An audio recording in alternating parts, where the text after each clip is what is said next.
छत्तीसगढ़ वाणिज्यम उद्योग महासंघ का निर्माण छत्तीसगढ़ में जो छत्तीसगढ़िया व्यापारी हैं, चाहे छोटे हों बड़े हों, उन्होंने मिलकर किया है।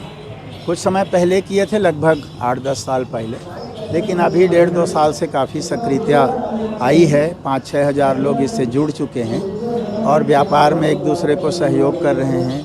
आगे बढ़ना है, सरकार की योजनाओं की भी बातें हैं, तो मुझे अच्छा लगा ये, इसीलिए मैंने आयोजकों को, अध्यक्ष जी को भी बहुत बहुत बधाई दिया और उनसे आग्रह भी किया कि जितना ज़्यादा आप इसको जोड़ेंगे, पूरे प्रदेश में जो व्यवसायी हैं उनको, बेरोजगारों को नौकरी भी उससे मिलेगी और व्यापार एक दूसरे के आपस में रहेंगे तो सब व्यापार को फ़ायदा भी मिलेगा। तो कुल मिला के मुझे बहुत अच्छा लगा यहाँ आकर के और इसीलिए मैंने उन सबको बधाई दी। व्यापारियों के बारे में कुछ सोच रहे हैं आगे?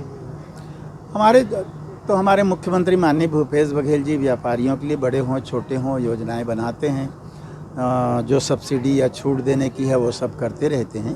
तो इन लोगों की तरफ से भी जो बातें आएंगी उनको ज़रूर उस पर विचार किया जाएगा।